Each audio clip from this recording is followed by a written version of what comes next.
One of my favorite places on this here information superhighway is David Berman's Menthol Mountains. The blog appears to have more or less served as a notebook where Berman stored articles, quotes, poems, and Johnny Paycheck songs and ephemera galore that perhaps inspired him, moved him, or made him consider something new in that particular moment.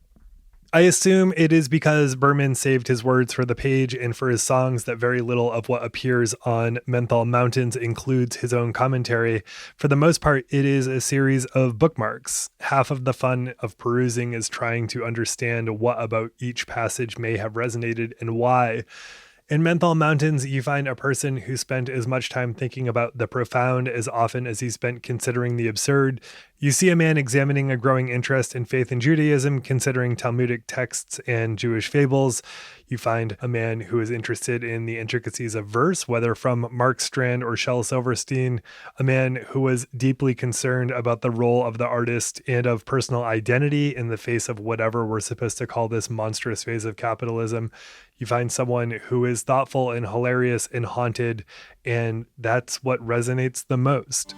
Oh, I should say quickly that this is Nashville Demystified. I am your host, Alex Steed.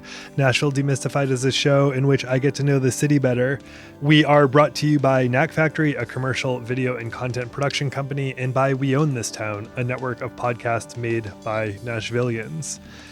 I've long been a fan of Berman's music and prose, but I think Mountains is my favorite of all of his outputs. His poems and his lyrics underscored the beautiful absurdity of being a mammal with feelings and self-awareness, and they did so in a way that was so equally hilarious and heartbreaking that you wonder how it's even possible to do this gracefully and pull off that feat, and to do so over and over again. In many ways, Menthol Mountains appears to be the mirror image of all of that, the bibliography, I guess, of Berman's last 10 years at least.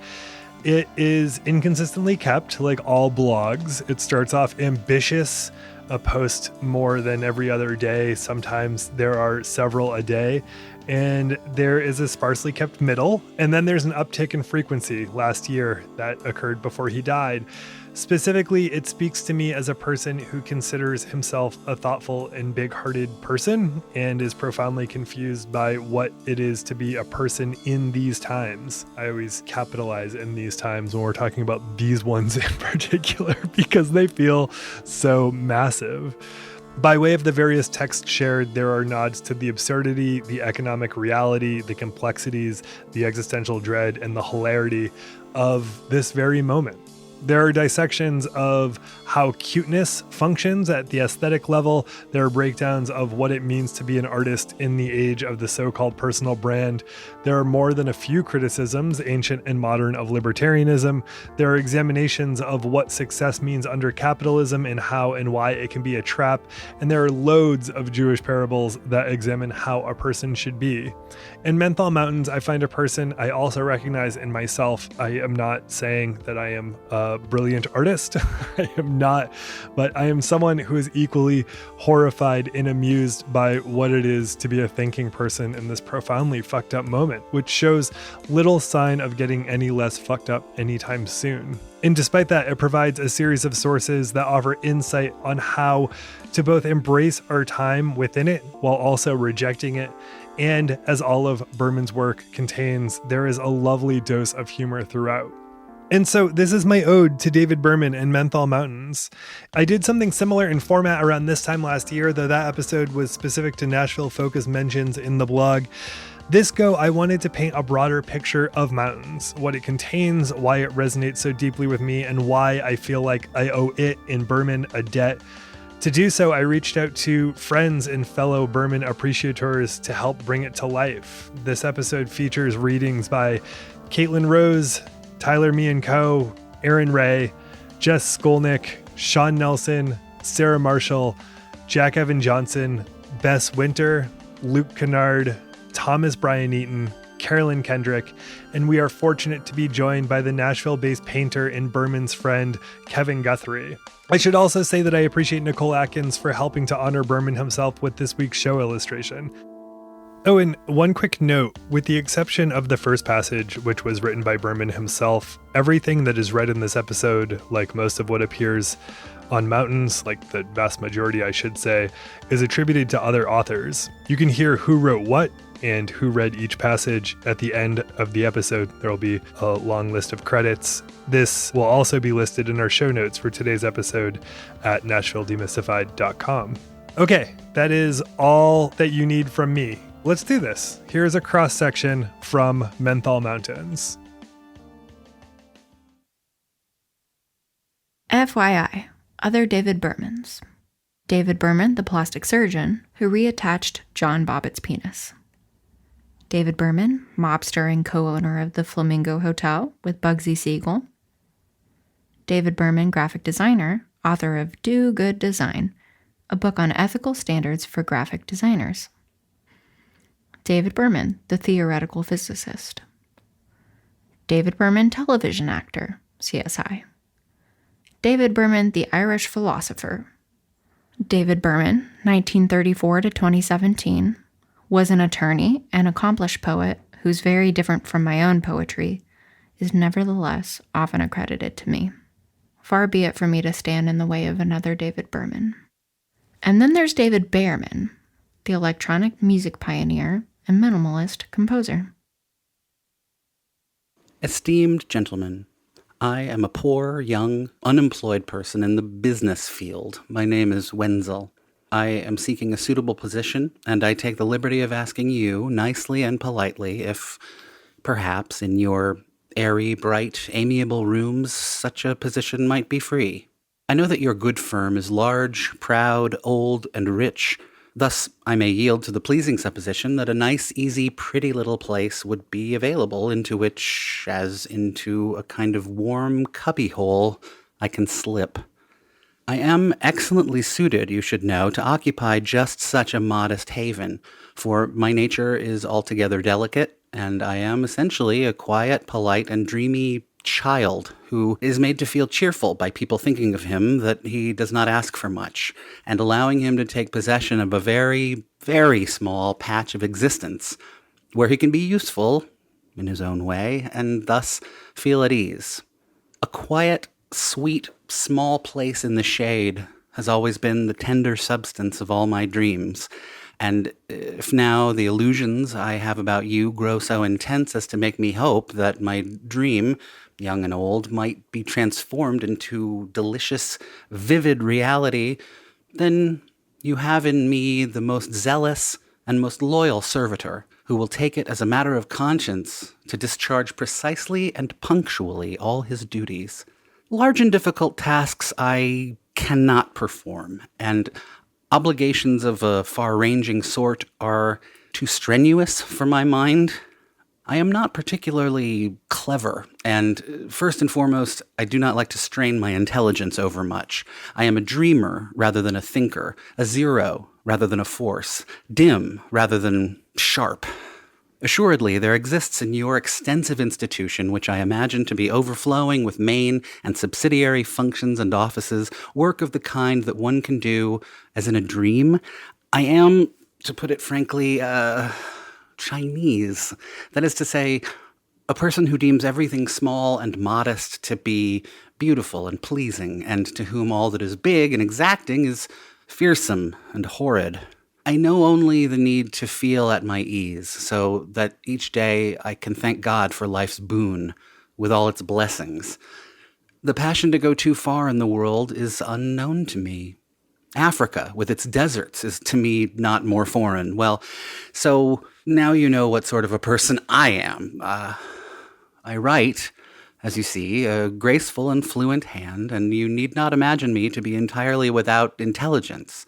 My mind is clear, but it refuses to grasp things that are too many, or too many by far, shunning them. I am sincere and honest, and I'm aware that this signifies precious little in the world in which we live, so I shall be waiting, esteemed gentlemen, to see what it will be your pleasure to reply to your respectful servant, positively drowning in obedience.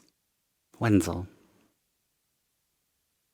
On the eve of my 40th birthday, I sat on the porch having a smoke when out of the blue, a man and a camel happened by. Neither uttered a sound at first, but as they drifted up the street and out of town, The two of them began to sing, yet what they sang is still a mystery to me. The words were indistinct, and the tune too ornamental to recall.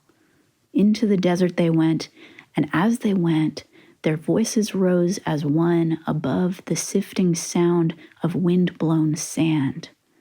The wonder of their singing, its elusive blend of man and camel, seemed an ideal image for all uncommon couples. Was this the night that I had waited for so long? I wanted to believe it was, but just as they were vanishing, the man and camel ceased to sing and galloped back to town. They stood before my porch, staring up at me with beady eyes, and said, "You ruined it. You ruined it forever." Every author is surprised anew at the way in which his book, as soon as he has sent it out, continues to live a life of its own. It seems to him as if one part of an insect had been cut off and now went on its way. Perhaps he forgets it almost entirely. Perhaps he rises above the view expressed therein.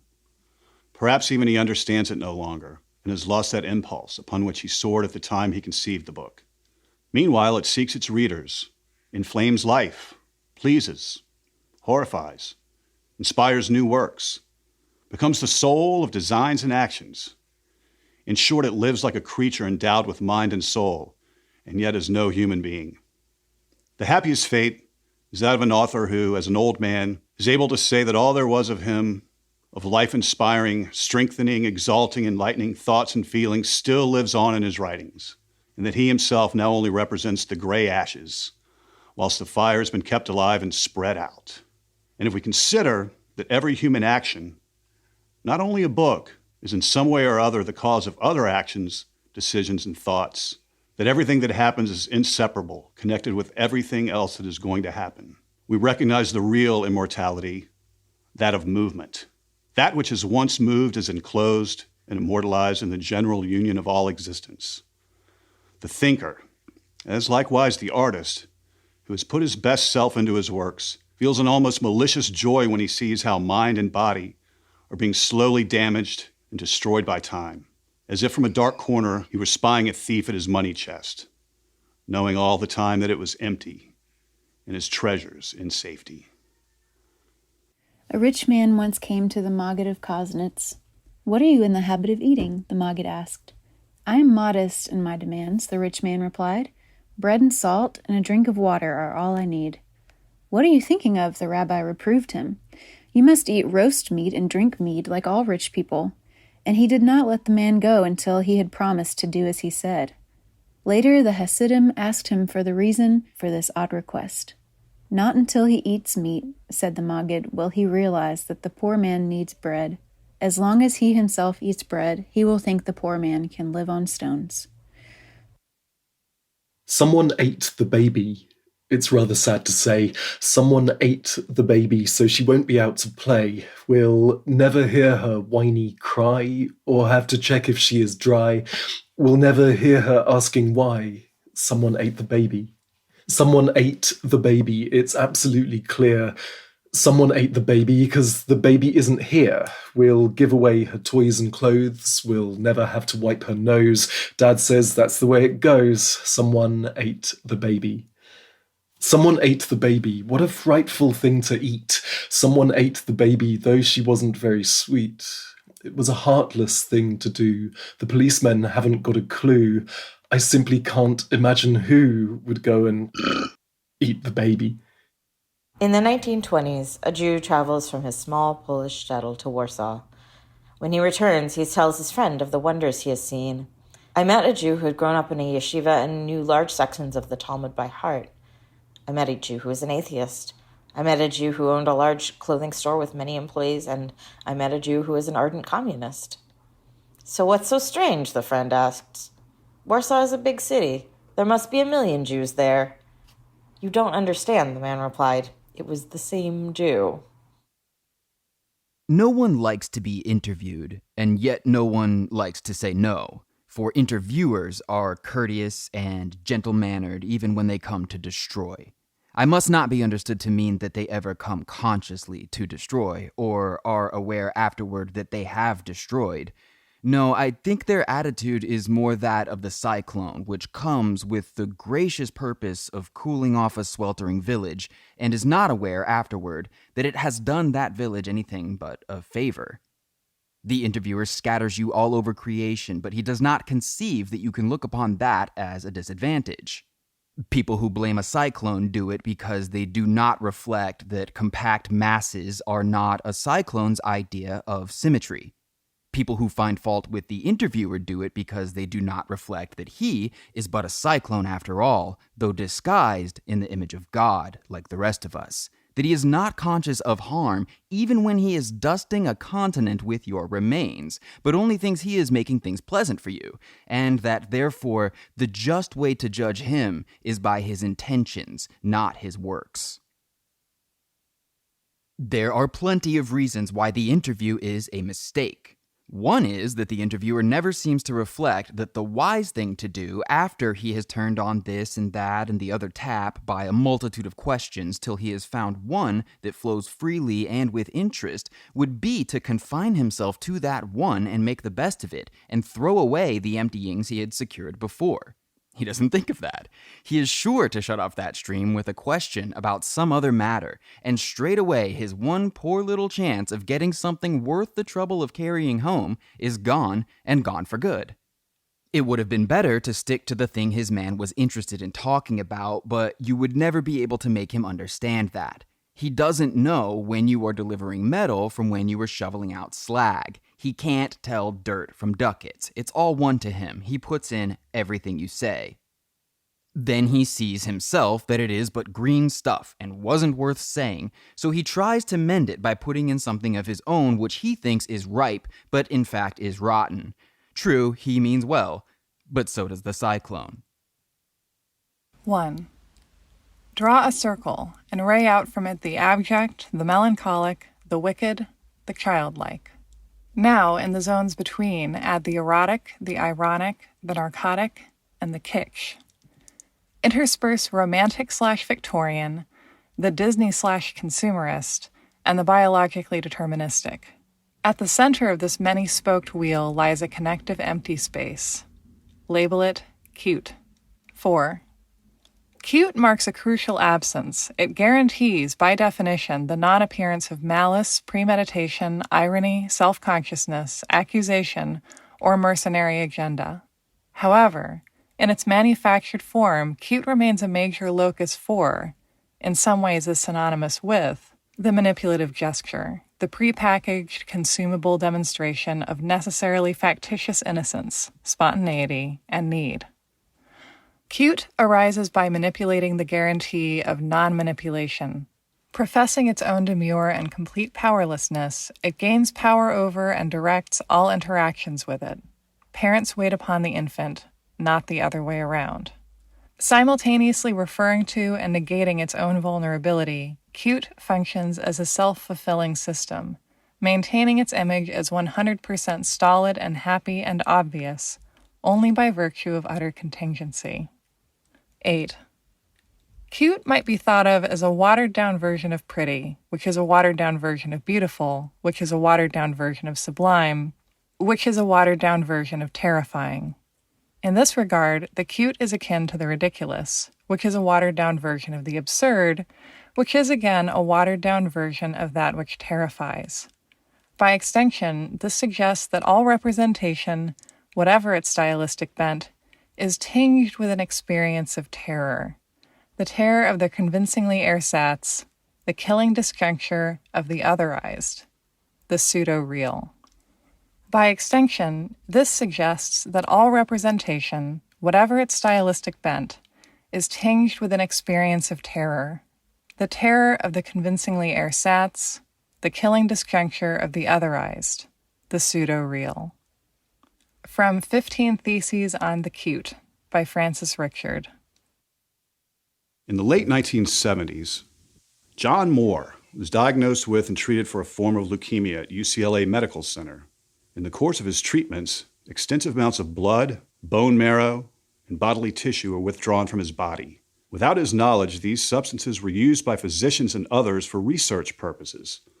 Also concealed from him was the expectation of his physician and his physician's colleagues of benefiting financially from the products of their research with his cells. His physician used his privileged relationship with Moore for exclusive access to substances from Moore's body.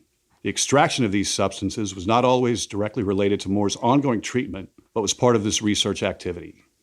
Based upon the research of Moore's physicians group, a patent on the cell line developed from Moore's cells was applied for and granted in 1984.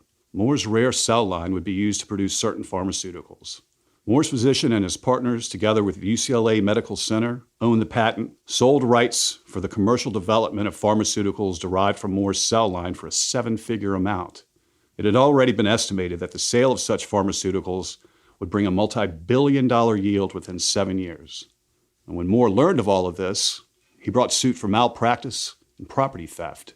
He argued that he deserved some parts of the funds generated by the use of his own bodily substances, especially those taken for research and not for therapeutic purposes, and without his knowledge of their eventual use.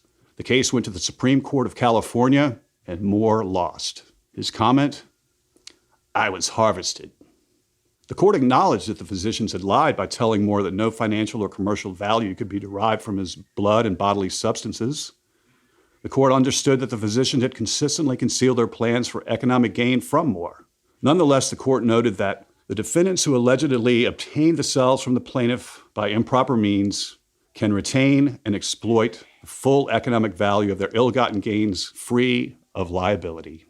According to the Bible, the first important technological enterprise undertaken by human beings was the construction of the Tower of Babel. While Scripture informs us that those who built the tower were punished for their sins, the text does not disclose the nature of their moral flaws. According to rabbinic legend, when the tower was being built and was already quite high, it was difficult to get bricks to the top of the construction site in order to build still higher. At that point, if a brick fell and broke as it was being hoisted to the top, all the workers cried and mourned its loss, saying, "How shall we get a brick to replace it?" But when one of the workers fell off the tower and died, no one paid attention, because workers were plentiful and easy to replace.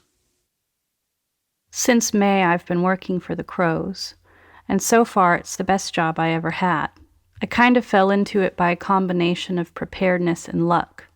I'd been casting around a bit, looking for a new direction in my career, and one afternoon when I was out on my walk, I happened to see some crows fly by. One of them landed on a telephone wire just above my head. I looked at him for a moment, and then on impulse, I made a ksh noise with my teeth and lips. He seemed to like that. I saw his tail make a quick upward bobbing motion at the sound. Encouraged, I made the noise again, and again his tail bobbed. He looked at me closely with one eye, then turned his beak and looked at me with the other, meanwhile readjusting his feet on the wire. After a few minutes, he cawed and flew off to join his companions. I had a good feeling I couldn't put into words. Basically, I thought the meeting had gone well, and as it turned out, I was right. When I got home, there was a message from the Crows saying I had the job. That first interview proved indicative of the Crows' business style. They are very informal and relaxed, unlike their public persona, and mostly they leave me alone. I'm given a general direction of what they want done, but the specifics of how to do it are up to me.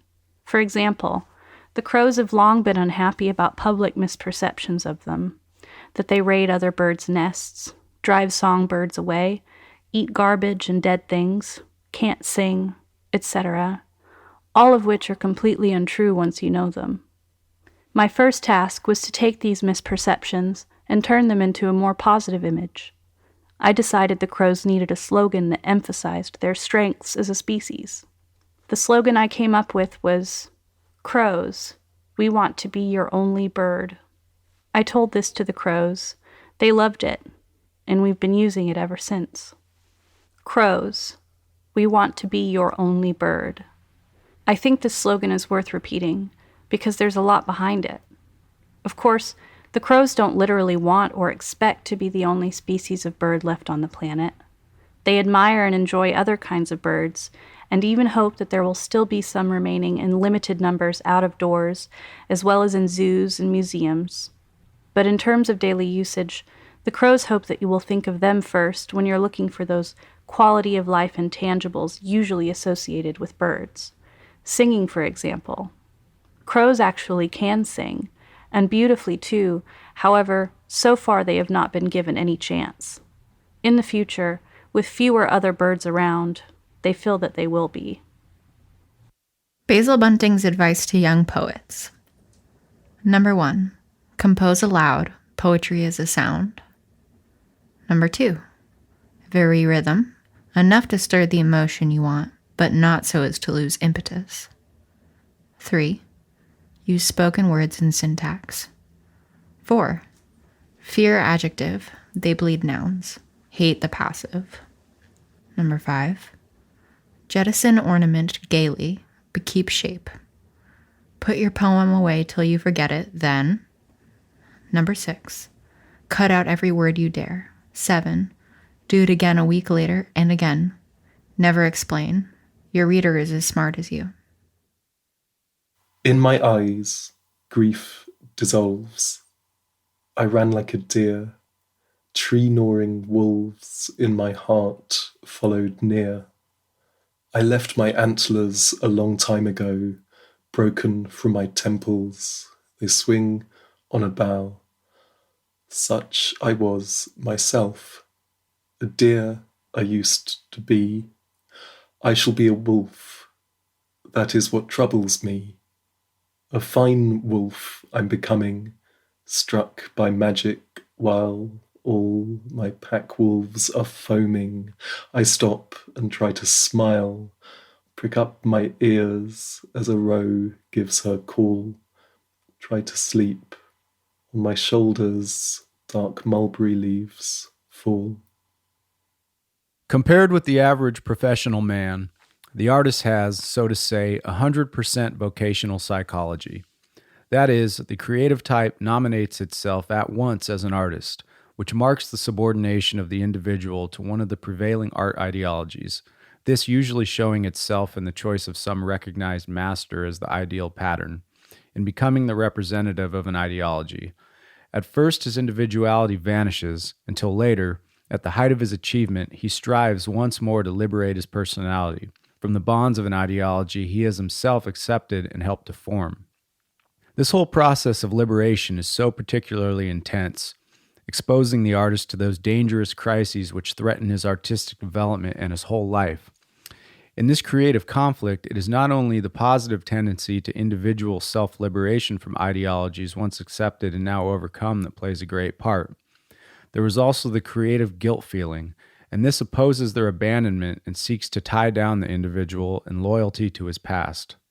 This loyalty is itself opposed by a demand for loyalty to his own self-development, which drives him onward.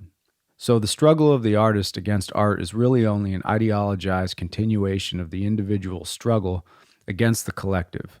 And yet it is this very fact of the ideologization of purely psychical conflicts that marks the difference between the productive and the unproductive types, the artist and the neurotic.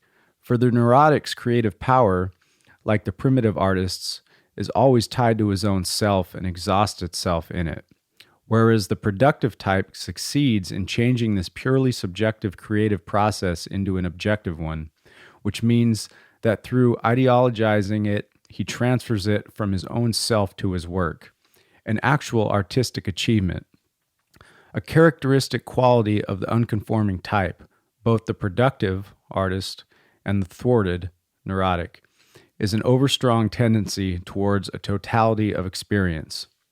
The so-called adaptability of the average man consists in a capacity for an extensive partial experience such as is demanded by everyday life, with its many and varied problems. The nonconforming type tends to concentrate its whole personality, its whole self, on each detail of experience, however trivial or insignificant. But as this is not only practically impossible, but psychically painful, because its effect is to bring out fear, this type protects itself from complete self-exhaustion by powerful inner restraints. Now the neurotic stops at this point in the process, thus cutting himself off from the world and experience. Faced with the proposition, all or nothing, he chooses the nothing. The artist, however, finds a constructive middle way. He He avoids the complete loss of himself in life by living himself out entirely in creative work. All our lives we put off the big questions until they form a huge mountain which darkens our lives, but by then it is too late. We ought to have enough courage not to be afraid of other people or of ourselves. We ought not to spare them, to deceive them by sparing them. From Thomas Bernhardt's Gathering Evidence. We enter a world which precedes us but is not made for us, and we have to cope with this world. But if we survive, we must take care to turn this world, which was a given world, but not made for us or ready for us, a world which is all set in any case because it was made by our predecessors to attack us and ruin us and finally destroy us, nothing else. We must turn it into a world to suit our own ideas, acting first behind the scenes, inconspicuously, but then with all our might and quite openly, so that we can say after a while that we're living in our own world, not in some previous world, one that is always bound to be of no concern to us and intent upon ruining and destroying us. From Thomas Bernhardt's Correction. My parents believed that they were bringing me up, but they actually destroyed me just as they destroyed my brother and my sisters. Instead of talking about bringing me up, they should have talked about bringing me down. Thanks to their upbringing, which was purely and simply a process of destruction, as I have said, everything in my mind was mutilated beyond recognition, to borrow a phrase that is normally used in a different context. From Thomas Bernhardt's Extinction. A wealthy and successful lawyer visited his childhood friend, Rabbi Elchanan Wasserman, and was appalled at the great Rosh Yeshiva's poverty. He exclaimed, "Elchanan, you are much brighter than I am. Had you become a lawyer, you would be a wealthy man today." Rabbi Elchanan did not react to the comment. The old friends visited together for a few enjoyable hours, and then Rabbi Elchanan accompanied the man to his train. At the station, 2 trains were waiting, one a modern, comfortable one to the east, and another that was old and rickety. The lawyer, who was heading westward, walked toward the old train. Rabbi Elchanan asked him, "Why do you travel in such an uncomfortable train? Go to the luxurious new one." The friend stared at him incredulously and said, "But I'm going in the other direction." Rabbi Elchanan ignored the comment. "Nonetheless, isn't it better to travel in a comfortable plush train?" The lawyer was exasperated. "Elchanan, you speak nonsense. What good is a comfortable train if it is not taking me where I have to go?" Rabbi Elchanan quietly required, "Listen to yourself. You are right. When you want to arrive at a certain destination, the comfort level of the vehicle doesn't mean much. The main thing is to get to where you have to be. Do you remember you asked me why I did not become a lawyer? Of course that career would have been more lucrative, but that's not my goal in life. What good is the comfort if I don't arrive where I want to be?" Life is an overwhelming problem for an animal free of instinct. The individual has to protect himself from the world, and he can do this only as any other animal would, by narrowing down the world, shutting off experience, developing an obliviousness both to the terrors of the world and to his own anxieties. Otherwise, he would be crippled for action. We cannot repeat too often the great lesson of Freudian psychology, that repression is normal self-protection and creative self-restriction, in a real sense man's natural substitute for instinct. Rank has a perfect key term for this natural human talent. He calls it partialization, and very rightly sees that life is impossible without it. What we call the well-adjusted man has just this capacity to partialize the world for comfortable action. We can say that the essence of normality is the refusal of reality.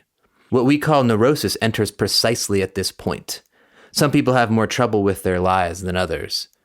The world is too much with them, and the techniques that they have developed for holding it at bay and cutting it down to size finally begin to choke the person himself. This is neurosis in a nutshell, the miscarriage of clumsy lies about reality. The artist also takes in the world, but instead of being oppressed by it, he reworks it in his own personality and recreates it in the work of art. The neurotic is precisely the one who cannot create, the artiste manqué, as Rank so aptly called him. We might say that both the neurotic and the artist bite off more than they can chew, but the artist spews it back out again and chews it over in an objectified way as an external active work project. The neurotic's frustration as a failed artist can't be remedied by anything but an objective creative work of his own. There's no doubt that creative work is itself done under a compulsion often indistinguishable from a purely clinical obsession. In this sense, what we call a creative gift is merely the social license to be obsessed.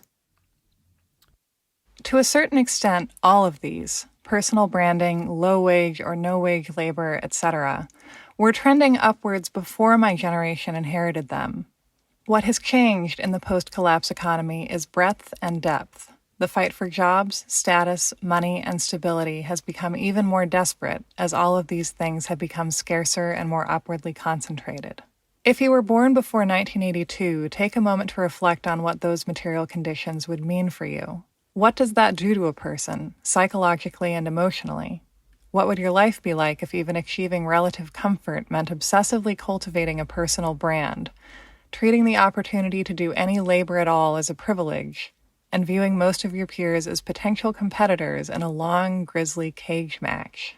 If 20 to 30-year-olds are more brutishly self-interested than their parents, and if, as I argue, this is a byproduct of growing up under neoliberalism and into an age of scarcity, then we might understand what's happening to young people as a sort of process of reverse corporate personhood. That is to say, in an increasingly competitive market defined by the ethics and conventions of the corporate world, young people rightly intuit that the most successful actors will be those who behave most like one-person corporate entities. Once upon a time, Khidr, the teacher of Moses, called upon mankind with a warning. At a certain date, he said, all the water in the world which had not been specially hoarded would disappear. It would then be renewed with different water, which would drive men mad.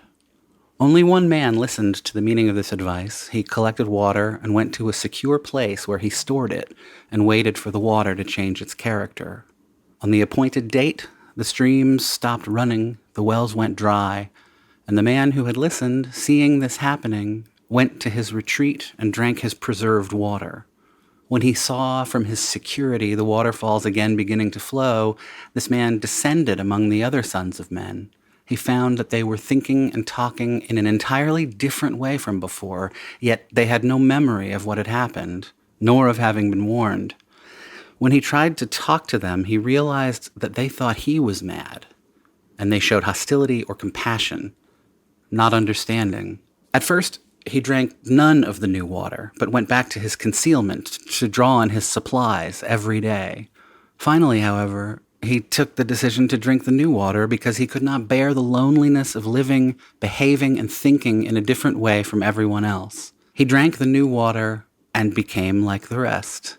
Then he forgot all about his own store of special water, and his fellows began to look upon him as a madman who had miraculously been restored to sanity. Once there was a man, and on his shoulders he had, instead of a head, a hollow pumpkin. This was no great help to him, yet he still wanted to be number one. That's the sort of person he was. For a tongue, he had an oak leaf hanging from his mouth, and his teeth were cut out with a knife. Instead of eyes, he had 2 round holes. Back of the holes, 2 candle stumps flickered. Those were his eyes. They didn't help him see far, and yet he said his eyes were better than anyone's, the braggart. On his pumpkin head he wore a tall hat, used to take it off when anyone spoke to him, he was so polite. Once this man went for a walk, but the wind blew so hard that his eyes went out. He wanted to cry with his candle ends because he couldn't find his way home. So now he sat there, held his pumpkin head between his hands, and wanted to die. But dying didn't come to him so easily. First there had to come a June bug, which ate the oak leaf from his mouth. There had to come a bird, which pecked a hole in his pumpkin head. There had to come a child, who took away the 2 candle stumps. Then he could die. The bug is still eating the leaf, the bird is pecking still, and the child is playing with the candle stumps. Success is the ethical quagmire par excellence of commodity culture because it jeopardizes our relation to dissent, to resistance, to saying no, as fame is precisely about what one is willing to do, how far one is willing to go, and how much, low in the form of high, going low in order to get high, one is willing to say yes to. The road to fame is made up of ascent.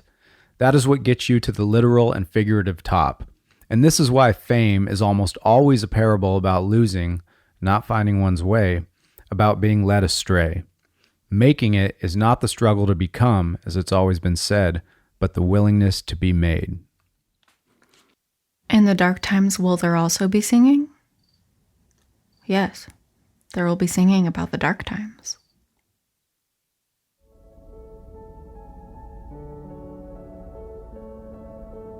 Other David Bermans, read by Carolyn Kendrick, was posted to Menthol Mountains by David Cloud Berman on May 29th, 2019. The Job Application by Robert Walzer, read by Sean Nelson, was posted by DCB on January 22nd, 2019. Man in Camel by Mark Strand, read by Bess Winter, was posted without title by DCB on August 23rd, 2012. Excerpt from Human, All Too Human by Friedrich Nietzsche, read by Kevin Guthrie, was posted by DCB on June 9th, 2011. The Untitled Parable About a Rich Man from Koznitz, read by Aaron Ray, was posted without a title by DCB on June 18th, 2013. Shel Silverstein's Someone Ate the Baby, read by Luke Kennard, was posted by DCB on October 30th, 2011. The Same Jew, read by Jess Skolnick, was posted without attribution by DCB on February 10th, 2011. Excerpts from Mark Twain's essay Concerning the Interview, read by Tyler Me & Co., was posted by DCB January 24th, 2011. Excerpts from 15 Theses on the Cute by Francis Richard, read by Sarah Marshall, was posted by DCB on June 13th, 2012. Excerpt of Golems Among Us by Byron Sherwin, read by Kevin Christie, was posted by DCB on October 22nd, 2013. Excerpts from Ian Fraser's essay Count on Crows, read by Caitlin Rose, was posted by DCB on October 19th, 2011. Basil Bunting's Advice to Young Poets, read by Carolyn Kendrick, was posted by DCB February 22nd, 2011. Attila Joseph's Grief, read by Luke Kennard, was posted by DCB on June 30th, 2019. Excerpt from Art and the Artist by Otto Rank, read by Jack Evan Johnson, was posted with the title The Artists Fight with Art by DCB on June 24th, 2019. Thomas Bernhard Quotes, read by Tyler Me & Co., was posted by DCB July 26th, 2019. Successful Lawyer Parable from the Perke Avos Treasury, read by Jess Skolnick, was posted by DCB with the title The Uncomfortable Train on January 29th, 2011. Excerpt from Ernest Becker's Denial of Death, read by Thomas Bryan Eaton, was posted by DCB with the title Neurosis in a Nutshell on February 12th, 2011. Excerpts from Manufacturing Generation Me by Ned Resnikoff, read by Sarah Marshall, was posted by DCB on June 24th, 2012, with the extraordinarily Bermanesque title 1. Liquidate Society, 2. Denigrate Community, 3. Promulgate Rapacity, 4. Castigate Your Progeny. Unattributed Sufi Folktale, read by Sean Nelson, was posted by DCB on December 10th, 2018. The Man with the Pumpkin Head by Robert Walzner, read by Aaron Ray, was posted by DCB on June 23rd, 2019. Excerpt from Becoming Object by Masha Tupitson, read by Jack Evan Johnson, was posted by DCB on June 16th, 2013. Bertolt Brecht excerpt, read by Carolyn Kendrick, was posted on February 4th, 2011.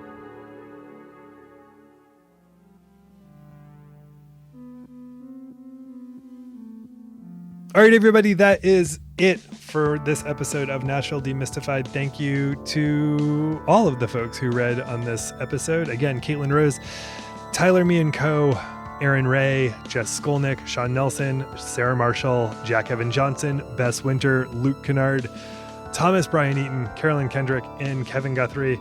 Thank you so much to Cameron Davidson, who made this sound good. He had a lot of work in this particular episode, and I appreciate everything he did. Thank you, David Berman, for putting this out into the world. I really appreciate it. To Knack Factory and to We Own This Town. All right.